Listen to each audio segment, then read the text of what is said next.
Welcome, everybody, to FragranceScopes. Today, I'm with, again, the amazing Diane Crecca, and we're going to talk about fragrances for Aquarius season. I'm very excited about this. Diane, welcome back. Thanks for being on the show and getting to talk to me about this.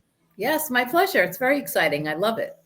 Yeah, this is going to be a lot of fun. We'll talk about Aquarius season and how that will fare for all of us.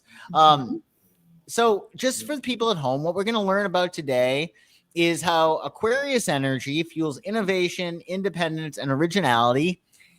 And we're going to talk about the metaphysical properties of suggested Aquarius fragrances. There's not really many fragrances that are Aquarius owned or that are linked with Aquarius. But what we're going to do is talk about those fragrances that are probably going to be advantageous for you to wear under the Aquarius sun. And we're going to talk about how you can use fragrance to align with Aquarius's positive energy, positive progressive energy. We're also going to talk about how to find fragrances that embody Aquarian qualities using perfumist.fr. This is an app that is just really, really great. We'll talk more about this, but if there's anything that any note that you really like, you can go onto this app and you can search for fragrances, and it's really, really great. And then finally, by the end of this episode, you're going to have the knowledge to select those fragrances that resonate with Aquarius energy, enhancing your creativity and independent approach to success. So we'll have a lot of fun. So just to talk about Aquarius, Diane, do you know any Aquarians besides myself? No, actually, I don't think so. Oh, okay. Yeah. So tell me about yourself. Do you fit the profile? I have a lot of Sagittarius in my chart, so I'm a lot warmer than a typical Aquarius, but I certainly have Aquarius traits. Aquarius is an air sign. They're the airiest air sign, so they're very like in the air and intellectual, and it's really a great time to actually be in Aquarius or to tap into that Aquarius energy because we got Pluto in Aquarius now. So, we have this power of the people. There's this power with the collective. But Aquarians are oddballs. They're weird. It's really hard to be like, oh, you're an Aquarius, I'm an Aquarius too, because all Aquarians are just so strange and very, very idiosyncratic. But they're a trip, and they're usually pretty nice people. They're pretty kind people, and they're very friendly. They're usually very popular. Get along with everybody, and Aquarius as a sign, it drives expansion through innovation, bold ideas, and achieving growth by embracing unconventional approaches. So the thing is with Aquarius is they use zig and Aquarians zag. You know what I mean? Like it's a matter of you could have like this band and they're all marching to this particular beat, and Aquarian's going to be the one. Well, what about this? Well, can't we do it this way? Mm-hmm. So they're a little bit contrarian, but they're fun nonetheless. And there's a certain like coolness that is good with Aquarius. Like very rarely are they going to like blow up or explode, right? They're just pretty chill people, if I do say so myself. I'm a little biased. I like Aquarians. Yeah, they're cool. So you only know me. You only know right now. I know one. You only know one. Yes, maybe one might be enough. You never know. You never know. Might be plenty. They're very rare. That might be why, because out of all the signs of the zodiac, Aquarius is the most rare. Oh, and I see. It's the sign, I believe, that has had the most presidents of the United States. Wow. Next to Scorpio. Huh. Well, yeah, that's something to be proud of, I guess. I think so. Abe. I got Abe Lincoln on my team. Wow. Yeah. Good background there. That's terrific. Some good background for sure. And you think Aquarians are pretty much like straight arrows. They're not like all over the map emotionally and not emotionally. No. If anything, emotional. Steady. Say that again. Steady, kind of steady. Yeah. Well, they're a fixed sign. They're stable. They're stable, but they're almost like consistently unpredictable in the sense that they're emotionally stable. Like Aquarians will get flack because they might be considered like removed in the sense that they're not, archetypically warm and fuzzy. They can be detached, and this is mostly a problem in romantic relationships. It's fine with friendships, because friendships, you need a certain degree of detachment. Like, for instance, say you're going out with your friend, or you plan to go out with your friend, and you don't feel well, or you got to do something else. Aquarian's going to be cool with that. Whereas in terms of like relationships, romantically, there's like that sense of hurt. Oh, you're going to be doing this and not seeing me, and Aquarians are just like the perfect friend, because there's a certain level of removal. It's like, oh no, go and have fun. Whereas in personal relationships, there's more of like that emotional stake. So they're not super sensitive, in other words. No. Okay. No. Good. Yeah. I think it takes a lot to. That's nice. Yeah, because they're just removed, and they're kind of like in the clouds. They're just, they're pretty out there. They're always thinking about the next thing. They're very innovative, especially now. I mean, with Pluto now in Aquarius, Aquarians do have like definitely a lot of leverage, much more than before. Because we had Pluto in Capricorn, which was all about the structure, and now with Pluto in Aquarius, where it's like you got to learn the rules in order to break the rules. And that's what Aquarius is all about. Because Aquarius, it might be traditionally, Aquarius is ruled by Saturn, which is very much about structured. It's a hard ass energy. They're just, they're school of hard knocks to a certain extent. But the contemporary ruler of Aquarius is Uranus, and that is, Uranus even in the sky is like sideways. They're just weird. They're very, very strange, but they're also are very rule conscious. So it's all about that concept of like, you got to know the rules and then you break the rules, which I've always loved. Like, once you master protocol and how things should be done, which is a key Saturn word, should, then you're like, well, what about this? Interesting. So, yeah, it's a cool energy. It can be a lot of fun. It's a time during this period, Aquarius time, to embrace individuality by breaking free of norms and exploring these unconventional paths to personal growth. So it's all about going your own way. And with Pluto, which is the planet that's associated with power, we're going to all be more empowered when we do things independently. Like, there's going to be a breaking away of these top-down systems. Like, it's going to be more about power to the people. You're going to see more people making money on their own, more self-employment, more independent ventures, as opposed to that hierarchical systems and processes that we're so familiar with. So it's going to be very interesting. It's going to be an interesting time. Just a little bit about Aquarius and also what's going on in the heavens right now. Aquarius represents innovation and independence. They embrace originality and original thinking, thinking outside the box, and they challenge conventions. And it's all about progress and freedom, cultivating freedom by exploring new ideas and breaking free from traditional boundaries. And what's cool about our episode today is that Venus, tomorrow, because tomorrow is February 3rd, and Venus is going to be entering the sign of Aries, which is your sign. Yes, it is. And this is going to be, this is really good for you. Why? Do tell. Well, there's the benefics, we call them. The two planets that bring blessings are Venus and Jupiter. And Jupiter is the greater benefic, and Venus is the lesser one. But Venus still brings blessings. So whenever you have Venus in your sign, it's going to make you much more alluring, obviously. You're just going to be more appealing to the masses. And because it brings blessings, it's good for money, having Venus there. It's really, really nice. It's good for relationships, especially. Just you have a certain like extra je ne sais quoi when Venus is in your sign. It's just and for all of us, really, it's gonna be helpful for us all to be a little bit more Aries, a little bit more bold. And direct. And I mean, it's a little bit tricky because we still have Mars retrograde, and Mars is the ruler of Aries until February 23rd. So we want to be Aries in the sense of, initiating things to a certain extent, but we have to be a little bit measured with it just because Mars, Aries ruling planet, is still retrograde until the 23rd. So the cool thing is that we have a long stint of Venus in Aries, a very long stint. And that's because Venus is going to be retrograding. So Venus is entering Aries, which is the fieriest of fire signs. A lot of the signs of the zodiac have more than one color. There is only one color for the astrological sign of Aries, and that is red. That is red. The moon's in Aries today.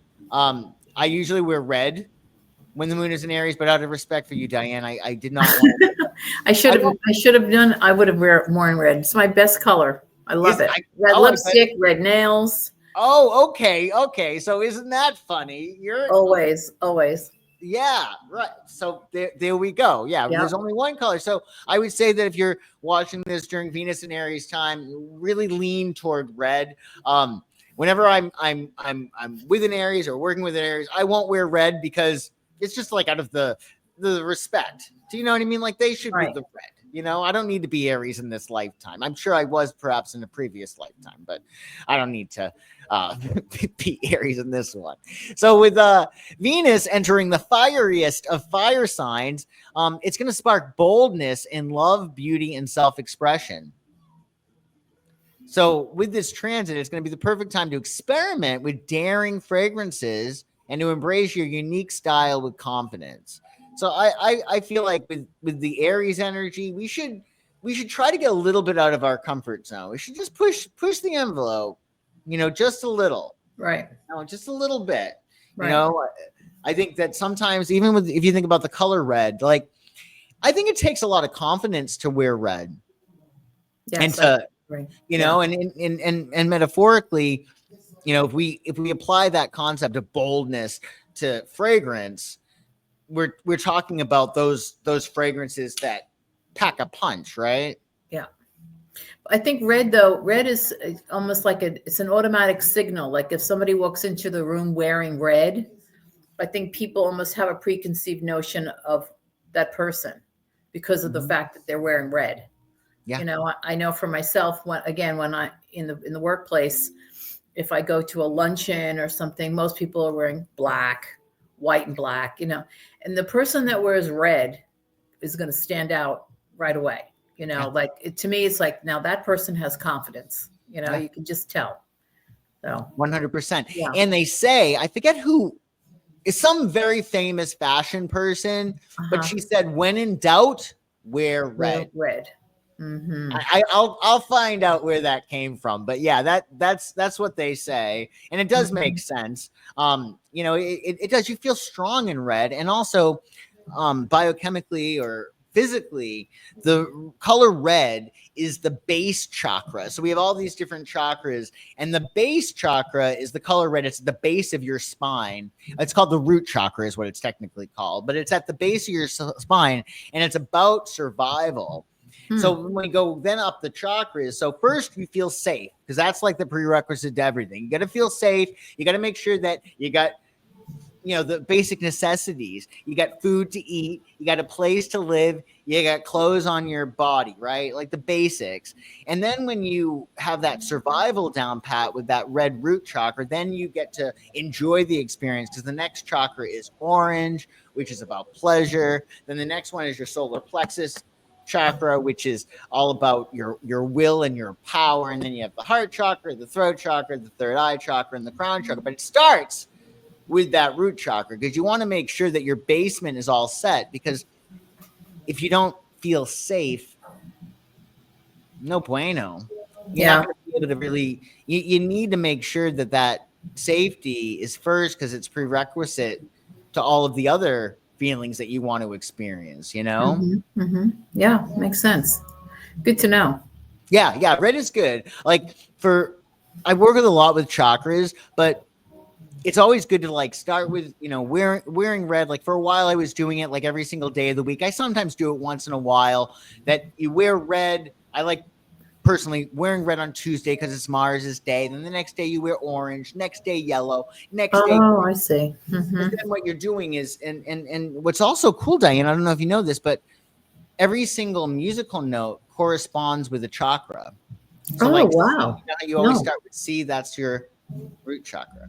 Yeah. Oh, interesting. Yeah. So when you're listening to music, and that's why music is so healing, which all the Taurus in your chart, you probably love music. Yes, I do. But it does, like, there's certain songs that you can listen to, and if you're really tuned up and your body's extra sensitive, you can actually feel the notes. Yes, it's very true. Absolutely. You can actually feel that too. Absolutely. Yes. Wow, that's very rare. That's really cool. Very rare. You know, I had to do a photo shoot, as you probably know, over the weekend, and for my website, and the photographer had music on in the studio, and I could feel like the different songs that were playing. Like I had, like, you know, he's like, "Oh, that was a good pose." Like, you know, you feel the pose from the music. Like it's all kind of one. You know, it's all encompassing. So it's very, yeah. So that now it makes sense. Yeah, it's always good to have music on for a shoot, right? Yeah. And they say the best people to actually photograph are dancers, because they, you know, I mean, it's tough doing a photo shoot. Maybe you had an easier time, but the few that I've done, it's like, it's a very like weird feeling, you know, to be like, oh, move this. And sometimes they want you at certain angles that feel uncomfortable, but the music can actually get you into that groove. Yeah, relaxes. You know, but it relaxes you, and it gets you, you know, it makes yourself feel just better. But that root chakra is red, so you can kill two birds with one stone under the sign of Aries when Venus is in Aries. By wearing red more often, you're going to be more attractive if you wear red under the Aries Venus. But also it will help you with your root chakra, and it's just going to make you feel nice and connected, and then you can enjoy the finer things in life after that's all taken care of. So that would be really cool with Venus and Aries. I would just encourage people to be a little bit more bold in their the fragrances they choose, the clothes that they wear, their disposition, etc. And what we're also going to do is look at fragrance as a tool, like we do for all of our fragrance scopes. We're going to talk about how the Aquarius new moon cycle, which started on the 29th of Jan and will go into the 12th of February, it's all about envisioning a future that embraces individuality and creative freedom. And as always, what we're hoping to help everybody do today is to stop and smell the flowers. Yes. To ground yourself with fragrance while exploring unconventional paths to your unique vision. You know, if you can perceive it. And that's what I like most about Aquarius season, that if you have a desire, they say that the desire you have, whatever it might be, that it comes with it, the built-in prerequisite ability for you to achieve it, that there's no dangling carrots in the universe. And when Aquarius and Aries combine, and it goes extremely well, because Aquarius is the airiest air sign. It's air of air, like really airy. And Aries is the fieriest fire sign. So you have all that air, and fire needs air to live, and air needs fire to keep warm. So it's a very good combination. So I feel like with that Venus, things in terms of love and even money are going to be, I think, much easier. Great. We do have to talk about, or we'll be talking later at some point about the Venus retrograde and what that means, but we're not there yet. We don't have to worry about that Venus retrograde yet. So today what we're going to do is we're going to talk about chamomile, what's interesting about, and violet and patchouli, and what's interesting about these fragrances that we chose. Well, essentially, you know, there's not that many fragrances that are tied to Aquarius. This is an Aquarius fragrance. Right. But what we did is we chose fragrances that are harmonious with Aquarius and that actually might help Aquarians, or everybody really, not just Aquarians, but to work with the energy, because it can be a little bit much. It's a lot of air, and there's a lot of ideas, and you don't want to be like a hot air balloon. So some of these fragrances that we're going to be talking about today are to really just help you work with the Aquarius energy. The chamomile we're going to talk about, it's actually ruled by the sun and water, and that's really interesting because the planetary ruler of chamomile is the sun, which is fire, but the elemental ruler is water. So that's what's interesting with herbs, that usually you would say, oh, the planetary ruler is the sun and the elemental ruler is fire. But in this instance, you have a different element as opposed to the planet. We're going to talk about violet, how that is associated with Venus as well as air. And then patchouli, unmistakable patchouli, which is really good for grounding. And that's ruled by Saturn and the Earth. So, well, let's start talking about chamomile. What do you think of chamomile, Diane? So in the fragrance world, they say that chamomile is, it's called a hug for the nose. That's what they call it, a hug for the nose. Because, chamomile, the chamomile tea, right? It is soothing, helps you to sleep better at night. It's very fruity, a little bit fruity, and it's sweet. And it is used in the perfume world a lot, but it's subtle. It's, it's the kind of the friend that stands next to you and not in front of you. So it's, it's one of those, and that's why they call it the hug for the nose. It's just, it's a very soothing thing. And they can use it. It's distilled from the chamomile flower, and it actually helps to reduce anxiety and depression in some cases. So it's a really interesting herb, and it mixes well with rose. Believe it or not, the rose, because rose, is so strong, and the chamomile kind of helps it to, flatten a bit and give it more substance. But it is soothing, and it's a beautiful flower, I think. Yeah, well, what's interesting is you said it's like a supporting character. Yes. And that is really interesting because in astrology, you get Leo is the opposite of Aquarius. And Leo is the sun. Like, it wants to be the center of attention. Think Madonna, right? And Aquarius is the opposite of Leo. Aquarius doesn't really like a lot of attention. Aquarius is really kind of cool being the supporting character, So I love the fact that we're choosing chamomile for Aquarius for that reason, because it is like, typically Aquarians are going to want to play supporting. They're not going to want a lot of attention. In fact, when Aquarians have like their birthday, it's like if people forget, Aquarians are like, thank God, because they're not really comfortable. Whereas their counterpart, their opposite sign, wants a lot. They need that attention. Like Leos will typically celebrate their birthday all month. And never let anyone forget about it. Oh, yes, I know. I have a Leo friend in this. She's like, this is my month now coming up. I'm like, month? Oh, my God. But chamomile is, they call it the underrated star of the fragrance world. Because it's you don't hear a lot about it, but it's so versatile, and it's in so many fragrances, again, in a subtle way. So people kind of forget about chamomile, but it's, it's an underrated star.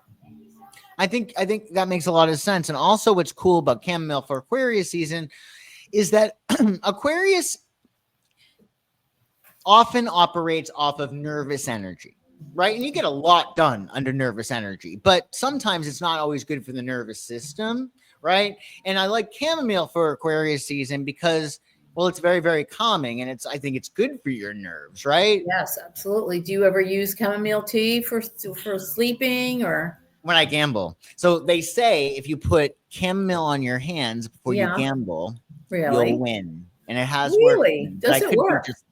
Well, I might just be lucky. I don't know. Wow. I mean, it could also be a placebo, but I always say if it's a placebo, well, who cares as long as it works? As it works, yes. But yeah, you want to put chamomile on your hands before gambling. Oh, okay, that's good to know. Yeah, I've had I don't think I have chamomile tea, like this like honey lemon chamomile thing. Yeah. And if I know I'm going to be like playing poker online, I'll grab a cup of tea and I'll grab the tea bag, And I have won a few times doing that. Okay. Yeah. Good go with it. Yeah, chamomile could work. Chamomile could be really good. Other stuff that is cool about chamomile, well, it's known for its calming and soothing properties. It promotes relaxation, mental clarity, and stress relief. It also encourages insight and spiritual growth. And apparently it supports a connection to inner wisdom, which makes sense because if you're like chilled out and calm, you can actually like hear your inner voice or your higher mind. Yeah. Whereas if, you're not calm, then it's like, what do we do? It's like our head just goes bonkers, right? Yes, absolutely. And Aquarius is an air sign, although it's called aqua, right? You would think that it's a water sign, but it's an air sign. But Aquarians do have a certain amount of emotional depth, like because they're detached and they don't like cry like in front of people. People think that they're kind of removed or cold, but Aquarians might be detached from their emotions, but that doesn't mean that they don't have emotions. Like they have them, but they might be removed from them. So, with chamomile, it is aligned with water. So it helps with Aquarius's emotional depth, their intuition, their creative visionary thinking, and also healing and creative flow. Because Aquarius does have, we have Pluto in Aquarius right now. So the Aquarius area of our charts is going through major transformation. And even if, like I always say, like even if you're moving from, like, say, just a shack to a mansion, chances are you probably got, attached to that shack. You kind of like, you got attached to the bad job, the bad relationship, or whatever. Even though it's not good for you and you're moving on up, you still have to go through that transition of, like, letting go of the past. You know what I mean? Mm-hmm. Yeah, that makes sense. And the water helps you to flow. Like the chamomile with water can be really good for just helping you to flow. Yeah. It's associated, chamomile is associated with Hecate. I used to say Hecate for like years, and it's Hecate. The Greek goddess of magic and the moon. Hecate embodies the introspective qualities of chamomile, helping to unlock new perceptions and guide spiritual transformation in alignment with Aquarius's search for enlightenment. So it's a really nice, it's nice, and it's supporting, like we said, it will calm your nerves. It's just a really good thing. And if you gamble, you can make an extra few bucks. That's good to know for sure. I'm gonna keep that in mind next time I go to Atlantic City. Yeah, I think we got to keep a log of like used chamomile, won this, didn't use chamomile. Just keep it Lost that. Mm-hmm. Yeah. Right. We'll see. Okay. So our second fragrance that we're going to talk about is Violet. Violet, yes, which is super cool. So how do you feel about Violet, Diane? Well, first of all, I love Violet. Violet is kind of, they think of it in terms of, a shrinking violet. Mm-hmm. They're shy. The violets are very, very strong. It's a very strong flower. It's I put it in with, pansies and violets are kind of in that same thing. And they'll say, oh, he's a pansy. Well, you know what? You put pansies in the ground and they go through, flooding and snow, and I'll see a little blue thing and I'll pull the snow back, and it's my pansies. They hold up through everything. So the first shall be the last shall be first, kind of a thing. Violets and pansies, very strong. So it's a sweet, powdery, romantic kind of a flower, and it's linked to spiritual wisdom, I hear, and insight. And I think, I believe that Josephine, as in Napoleon and Josephine, Josephine used to wear it because what happens when you wear violet, the essential oil anyway, is that when you first put it on, you smell it, and then it kind of dissipates. And then you're not really, you become anosmic to it for a while. But then when you reactivate it, you smell it again. And what she liked was that she would have it on. And so when he would leave her, he would still remember her, because it would come back. And that's why he said, your scent is with me still. And it was always violet that she used. So whenever he smelled that, he thought of her. So I think that's kind of a romantic, thing to think about too. So that's my kind of love story. I mean, he was very much into fragrance, as you know. 4711. 4711. And he also used to write her letters and say, I'm coming next week. Please don't bathe. Because he just loved her body's odor so much. So he was really kind of a nose, I think, because, when you have an attachment to a person, everybody has their own smell. Yeah. And when you are attached to that person, how they smell. You open the closet and you're like, this is my boyfriend's coat. This is my wife's, dress or whatever. So, so he was, kind of into that, but Violet is right up there with the best of them. So I love that. Yeah. So when you say, the word is anosmic, that means that it means that you can be wearing a fragrance and you don't smell it anymore. Your nose becomes kind of numb to the smell. because, somebody will say, oh, I've been wearing this fragrance for, 2 months and I don't smell it on myself.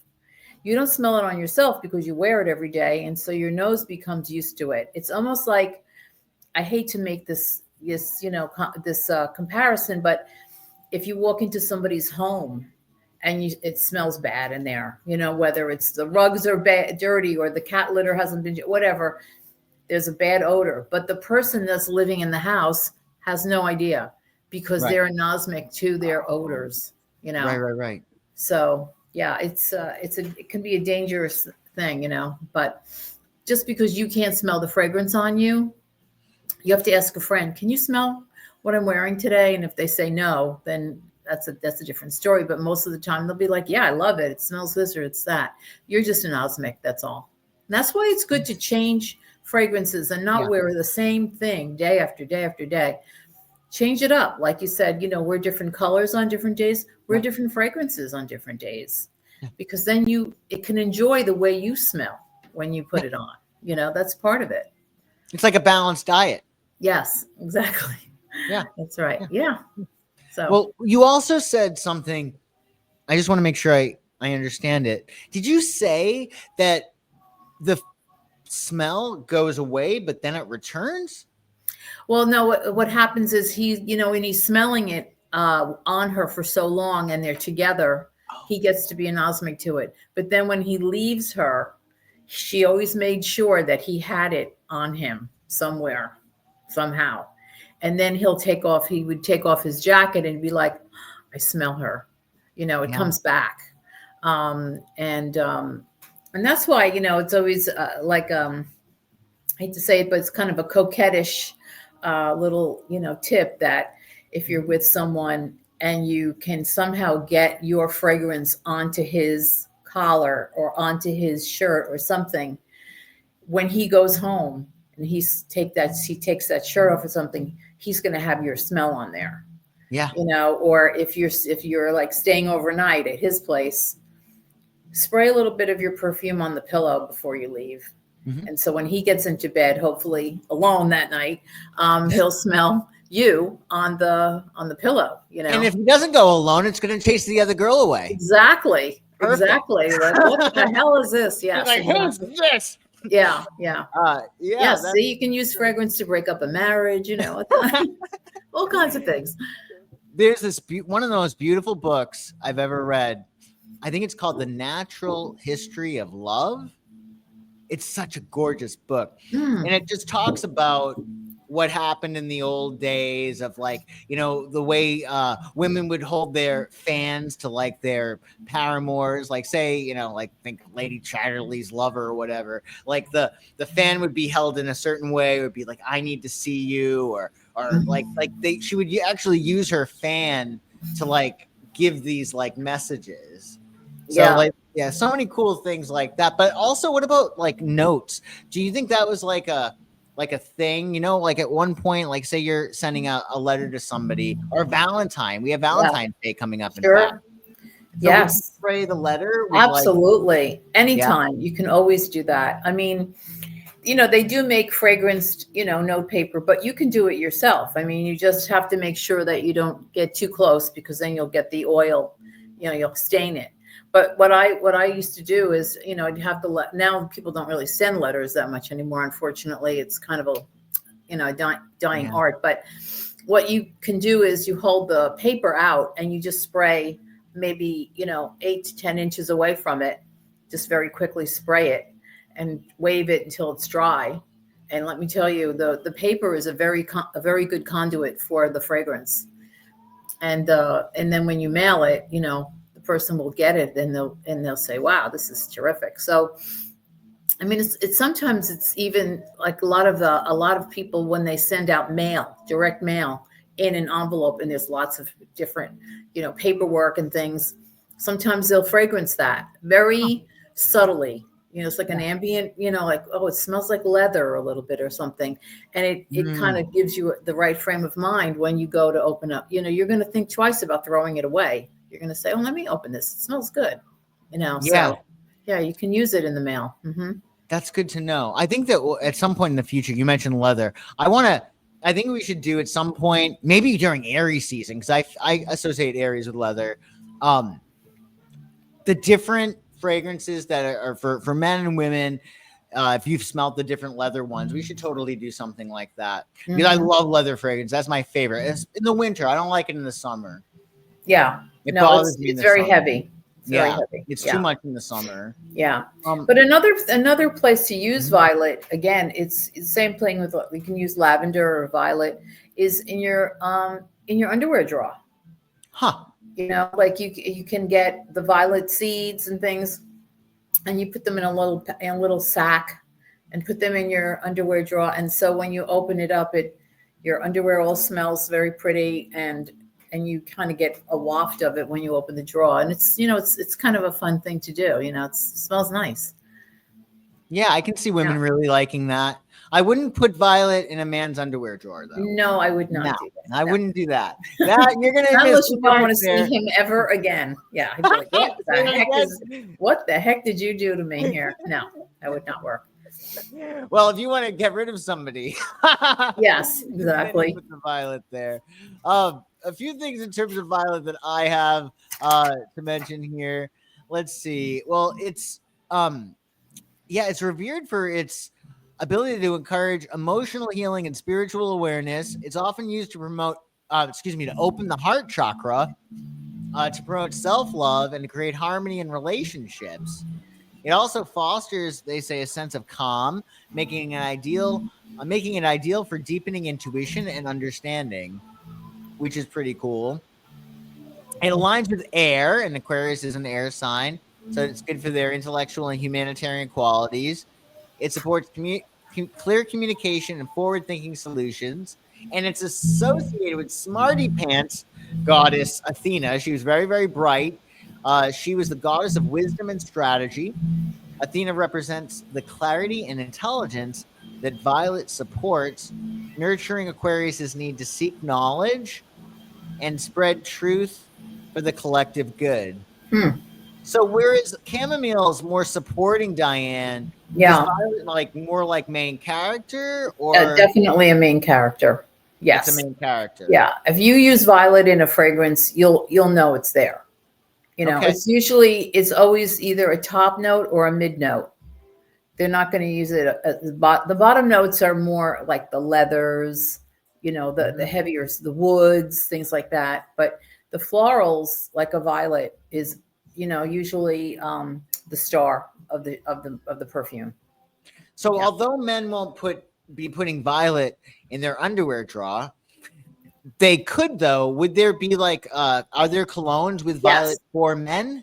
Yes, there could be. They sometimes use it even in aftershave lotions.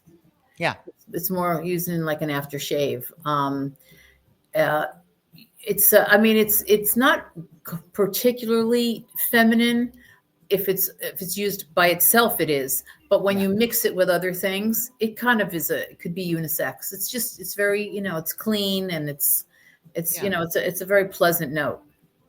Yeah, I wonder, what about vetiver with violet? I wonder, would that go? Vetiver, that might clash. Yeah, I don't know. I couldn't tell you. I'd have to ask a perfumer about that. But I would say, if I had to guess, I would say no. Okay. It's kind of like putting bergamot with violet. Like when you have that really strong citrus, I think you need softer, more subtle notes with violet if you want it to be the star. So with a man's fragrance, what would he combine with violet, or what would be a good male fragrance with violet, do you think? Yeah, I'd have to look. I don't know offhand. I don't. For men's fragrances, it would be very difficult. But I want to say there's probably aftershaves that are more prevalent than fragrances themselves. But I could certainly let you know about that. Cool. Yeah, I know with my how do I say it? La Octane. L'Occitane, it's called. L'Occitane, yeah. My French, I'll never. That's okay. I'll never make it as a Frenchman, but I noticed in one. I love that line. But I noticed my aftershave has lavender in it, which I thought was a big surprise to me, because I always associated lavender as like a feminine fragrance. But it depends on what you're combining it with, apparently. Yeah. Well, I mean, I'm just looking at my perfumist website here, and I mean, they do talk about Tom Ford has something called Black Violet. Oh, okay. Yeah, and so it's more it's top notes of more citrus, and again, violet is the heart of the fragrance, and then there's, as I said, the woody notes are on the bottom. Woody, I can see that being really good, actually. Yeah, The oak woody. moss woods. Yeah, yeah, yeah. Yeah, so this is called Black Violet by Tom Ford. Yeah, I He- like that idea. Yeah, I'm gonna investigate because I think there's probably I think that with like a woodsy something that would like butch up the violet a lot. Like it would yeah, masculinize it, and it might be really nice. yeah, yeah. I can So see that yeah, being very good. it's a fun note. Awesome. So what I also whenever I hear about violet, I always remember this quote from Mark Twain: "Forgiveness is the fragrance that violet sheds on the heel that has crushed it." Had you heard of this one before? I love that. I love that phrase. It's great.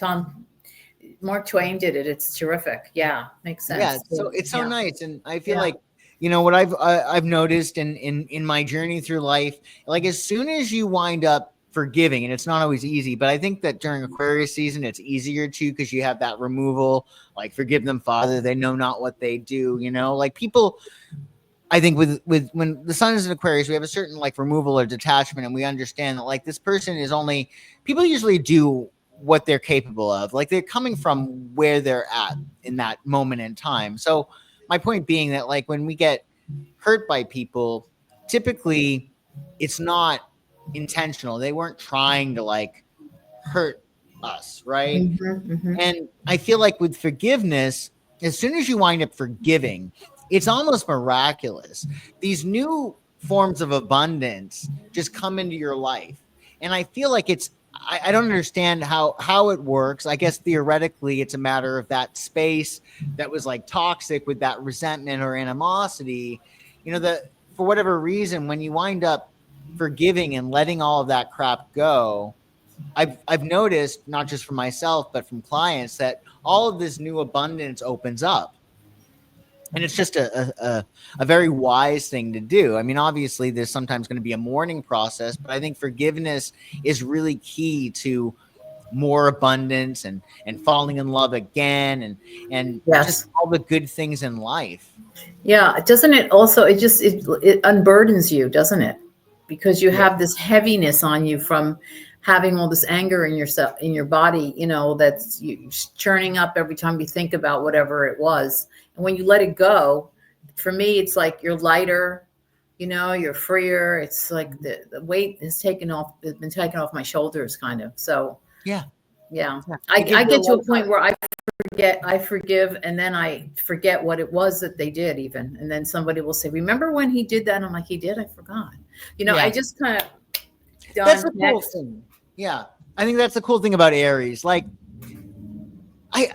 well, it's a fiery sign. So, I mean, fire is very future oriented. Whereas I think the water signs, so the fire signs are focused on the future.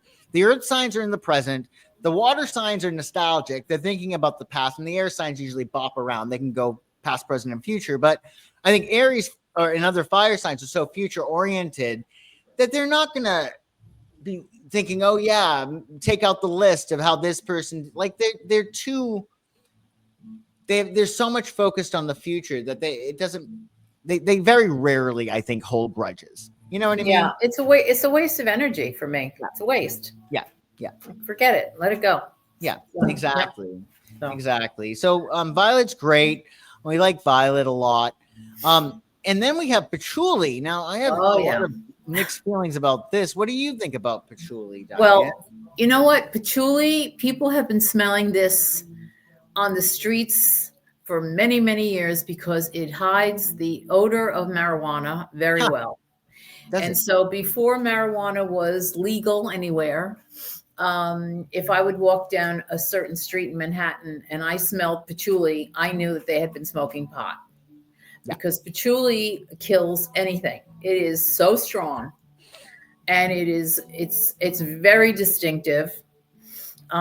It's earthy, and sometimes where you can smell it a lot when you go into a health food store.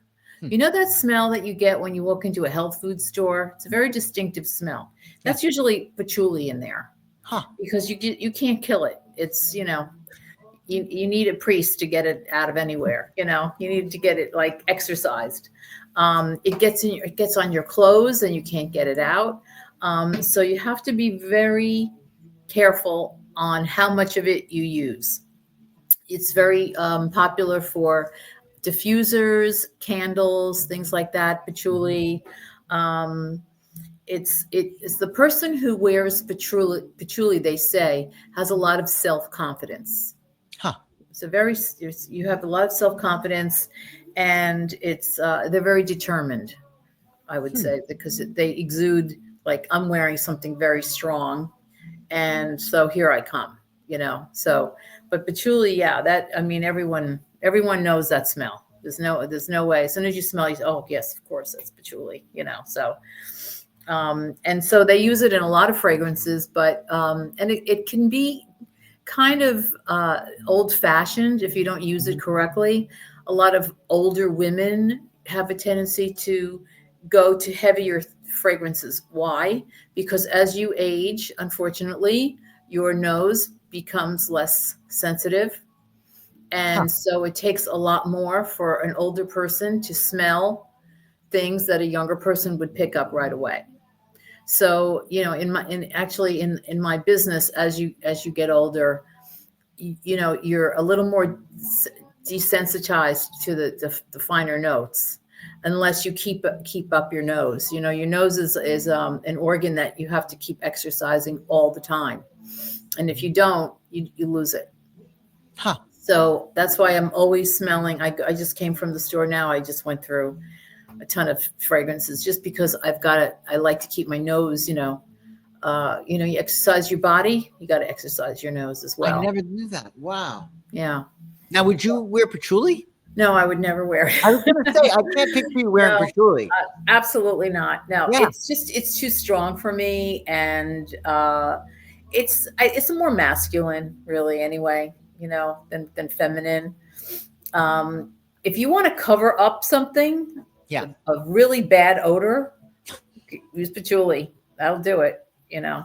Like I said, you can't kill it. So it's, like I said, it's very good in small doses, but smell. And people used to think that pot smelled like patchouli. That's how much they used it. So, well, I feel like for Aquarians, it's a little bit tricky because patchouli is so earthy, and I experience it's very, very heavy, very like weighted. Yes. The problem with air, Aquarius, wearing earth, is that Aquarians' talent is their brain. Like, they're just intellectual people. Like, they're not, that's what they're good at. They're good at thinking. And the problem with wearing patchouli for an Aquarian is that it can really depress them and bring them down to earth. Mm-hmm. But the reason why I thought it was important to include this is we have a gang of planets that are in Aquarius, and we also have Jupiter still in Gemini. So I feel like the air is sometimes too much of a good thing. Like, we don't want to be too in the clouds. So I feel like we chose patchouli today for Aquarius season, just in case people are feeling like a hot air balloon, like they have no grounding, they have no sense of like, okay, well, what am I doing now? Being in the moment, right? And the patchouli would be perfect for that. Yes. To bring them back down to earth. Yeah, because it is an earthy scent for sure. It packs a punch. It really does. They say that it's all about grounding, stabilizing. It encourages balance and self-confidence. It's known for its ability to promote abundance, wealth, and transformation, helping to clear stagnant energy and support a new vision. It's also used for enhancing spiritual awareness and mental clarity. So it makes sense why it would be good for Aquarius season. And also, of course, it's Earth. It aligns with Aquarius's pragmatic side. Aquarians can be very rule-abiding and there's a certain order to things. Like, we do this before that, supporting their need for solid foundations while also enabling innovation and growth within the material world. And it's associated with Aphrodite. Oh, well. Yeah. The goddess of love, beauty, and sensuality, Aphrodite reflects Patchouli's grounding yet sensual energy, supporting Aquarius's desire for intellectual connection and shared ideals. It's a lot. It's a lot to deal with, Patchouli. Yeah. But if Yeah. you're feeling like a hot air balloon and you're like, or overthinking, I think that, you know, Sagittarius and Aquarius, because they both have that plight of overthinking things, right? And Yeah. the Patchouli can just get you in the here and now. But I would say for Aquarians or air signs, go easy. Go easy. Go Less easy. is more. Less is more in this case. Yeah. Yeah, and I feel like it might be good for those air signs, just, you know, if you need it, you know, it's one of those things you might want to take out. But as a general rule, air shouldn't wear so much earth because their powers, it's almost like a fire sign, you know, wearing a very watery fragrance. I mean, that could be problematic, right? Because their power is their fire. Yeah, makes sense. You know? Yeah. But Patchouli could work. Patchouli could be super helpful. And I think that we did it, Diane. I think we went over all of our fragrances for Aquarius season. And of course, you know, go to perfumist.fr and you can actually type in patchouli or violet or chamomile, any of the fragrances that we went over today to get more information. Yeah. You know, it'd be great. Yeah. Awesome. Cool. Okay. Well, thank you, Diane, for going through Aquarius season. We're gonna be doing Pisces season next time. Great. And be sure, everybody watching at home, check out the links in the description. You can actually get a reading with me and Diane. We can run your chart and find out what fragrances will be good for you in light of your goals. And also check out your fragrance scopes that Diane and I wrote together. That's also going to be in the link in the description below. You'll have all of those links. So we'll see you next time. And enjoy Aquarius season.